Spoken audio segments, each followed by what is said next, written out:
Believe it or not, climate change is here and has been for a long time. Climate change will affect every American in the coming decades, but the question is to what degree?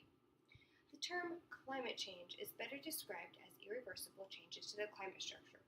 There are a few solutions that can be taken into consideration to reduce climate change, such as forego fossil fuels, infrastructure upgrade, consume less, and be efficient. And there's a lot more from where that came from, so there's tons more than just the four that I'm going to explain to you. To start out with, from severe storms and catastrophic flooding to record-breaking droughts and deadly wildfires, Americans are living with consequences of a changing climate every day. Still, the majority of Americans did not believe that climate change would harm them personally, according to a Yale University study. That connection between climate change and human health has been, in a large part, missing from public conversations and public debate in America today. Researchers at the Harvard Paulson School of Engineering and Applied Sciences are exploring that connection between human health and climate change. Among their findings, in Pennsylvania, days with dangerously high surface ozone levels could increase by 100% in the coming decades, increasing the risk of asthma and respiratory diseases in children. However, the heat is rising in the eastern U.S. If the world were to cut all of its carbon emissions tomorrow, temperatures have already risen enough to cause more severe and prolonged heat waves. Extreme heat has serious impact on human health. Depending on the humidity levels, prolonged exposure to 100 plus degree days can lead to heat stroke and dehydration, as well as cardiovascular, respiratory, and cerebrovascular diseases. In the past decade, extreme heat waves in the U.S. have killed hundreds of people, mostly elderly and poor, in urban areas, and cost tens of billions of dollars in damage.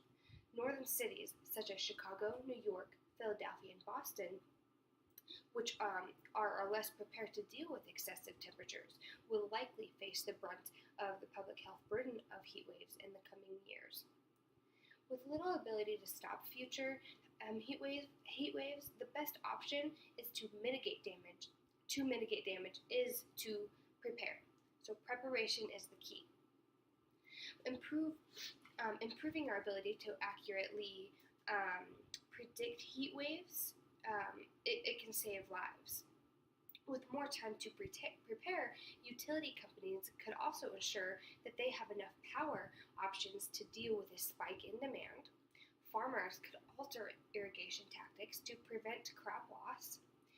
City planners could set up cooling spaces for the elderly or those without air conditioners and set up programs to track homeless people and homebound chronically ill older Americans. As the air warms, due to global climate change, northeastern urban and suburban areas could also see an increase in ground-level ozone, which is that nasty chemical compound that makes up the majority of the smog, especially in summertime. Ozone is well known to cause serious respiratory illness and is especially dangerous for children, seniors, and people suffering from asthma. Now, let's talk about the West. It is burning. In 2016 alone, more than 67,000 wildfires burned over 5.5 million acres in the U.S., an area of equivalent to the size of New Jersey.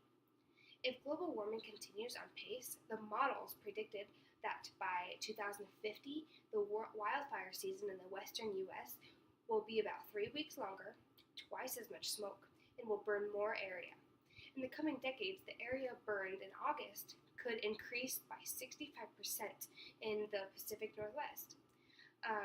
It could nearly double in the eastern Rocky Mountains and in the Great Plains, and quadruple in the Rocky Mountains forest regions. Atmospheric Chemistry Modeling Group are developing tools to predict how wildfires will impact air quality. The work is part of a collaboration with Yale University. All across the western U.S., climate change will likely cause smoke waves to be longer, more intense, and more frequent. About 13 million more children and seniors who are at high risk for respiratory illness will be affected by smoke waves, compared with the present day. The team have developed a model to predict at the county level areas most at risk for smoke waves. The model would allow local governments or the U.S. Forest Service to prioritize these areas and fire mitigation efforts, such as clearing out dry underbrush, or performing controlled burns. Now, with all that information being said, what do we do to fix this climate change problem? Number 1, forego fossil fuels. The first challenge is eliminating the burning of coal, oil, and eventually natural gas. This is perhaps the most daunting challenge, as denizens of richer nations literally eat, wear, work, play, and even sleep on the products made from such fossilized fuels. And citizens of developing nations want and arguably deserve the same comforts, which are largely thanks to the energy stored in such fuels.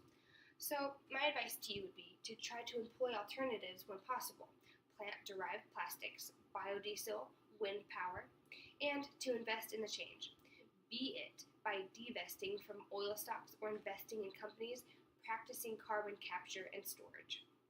Number 2, infrastructure upgrade.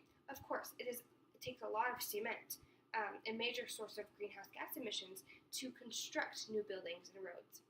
The U.S. alone contributed 50.7 million metric tons of carbon dioxide to the atmosphere in 2005 from cement production, which requires heating limestone and other ingredients to 1,450 degrees Celsius. That is 2,642 degrees Fahrenheit. Mining copper and other elements needed for electrical wiring and transmission also causes global warming pollution.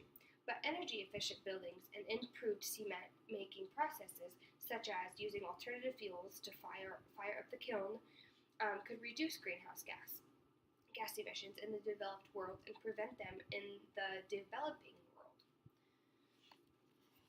Number 3, consume less. The easiest way to cut back on greenhouse gas emissions is simply to buy less stuff. Whether by foregoing an automobile or employing a reusable grocery sack, cutting back on consumption results in fewer fossil fuels being burned to extract, produce, and ship products around the globe. Think green when making purchases. For instance, if you are in the market for a new car, buy one that will last the longest and have the least impact on the environment. Number 4, be efficient. Good driving. A good car maintenance, such as making sure the tires are properly inflated, can limit the amount of greenhouse gas emissions from the vehicle, and perhaps more importantly, lower the frequency of payment at the pump. So it'll reduce you having to get so much gas. Or stopping to get gas. Similarly, employing more efficient refrigerators or air conditioners and other appliances, such as those rated highly under the U.S. Environmental Protection Agency's Energy Star. That's a program that can cut electric bills, while something as simple as weatherproofing the windows of a home can reduce heating and electric bills. Such efforts can be usually employed at work, whether it means installing more efficient turbines at the power plants or turning the lights off when you leave the office, or at home, for that matter. It will all help a lot. To end with what I want to explain the Clean Power Plan. It's something that President Obama had planned out before he was out of office. So, over the past 8 years, we've made significant progress to reduce global warming, pollution, and to make sure we leave kids growing up today a cleaner, healthier planet. For example, in June 2014, President Obama moved forward with what the New York Times called the strongest action ever taken by an American president to tackle climate change. His plan is called the Clean Power Plan, and it would limit, for the first time ever, carbon pollution from dirty power plants. Why power plants? Well, the country's more than 500 coal-fired power plants are America's #1 source of global warming pollution, even bigger than cars and trucks.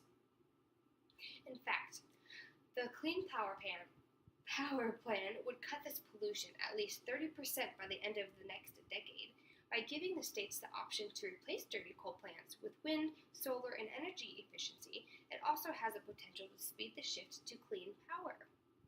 But President Trump is now wanting to kill the Clean Power Plan. However, I will save that part of the issue for another day.